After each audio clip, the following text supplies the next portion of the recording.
नमस्कार विद्यार्थी मित्रांनो, मागच्या पाठात आपण नदी कंधेपर या कवितेच्या कवींचा परिचय करून घेतला. प्रभुदयाल श्रीवास्तव. त्यानंतर आपण व्यंगचित्र म्हणजे काय, ते कसं असतं, आणि विडंबन काव्य म्हणजे व्यंगकाव्य ते पण पाहिलं. गझल हा काव्यप्रकार आहे आणि मराठीतले प्रसिद्ध गझलकार सुरेश भट आहेत आणि भीमराव पांचाळे हे गझल गायक आहेत बरं का. ते आपण मागच्या पाठात पाहिलं. आज आपण या कवितेचं वाचन करणार आहोत बरं का. तर आता आपण ही कविता वाचूया. नदी कंधेपर. बघा, या मुलाला जर नदी खांद्यावर घेता आली असती तर त्यांनी काय काय केलं असतं हे खूप छान सांगितले बरं का कवींनी. तर ते आपण आता पाहूया. कविता आपण गाऊयातच. एकदम सोपी आणि समजायला खूप खूप सोपी आहे बरं. अगर हमारे बस में होता नदी उठा कर घर ले आते. अगर हमारे बस में होता नदी उठा कर घर ले आते. अपने घर के ठीक सामने उसको हम हर रोज बहाते. अपने घर के ठीक सामने उसको हम हर रोज बहाते.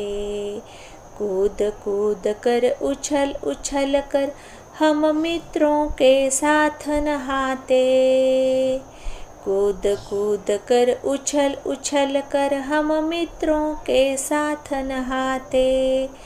अगर हमारे बस में होता नदी उठा कर घर ले आते.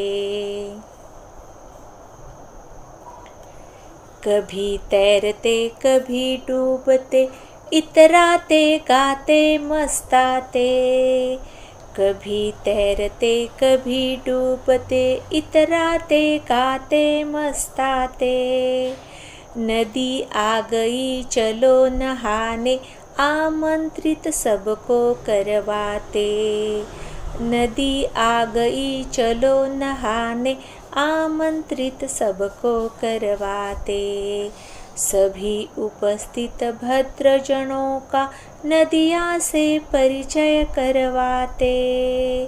सभी उपस्थित भद्रजनों का नदिया से परिचय करवाते.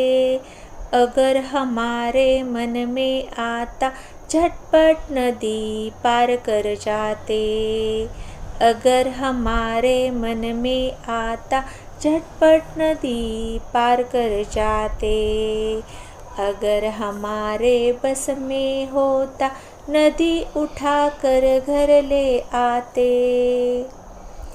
खड़े खड़े उस पार नदी के मम्मी मम्मी हम चिल्लाते.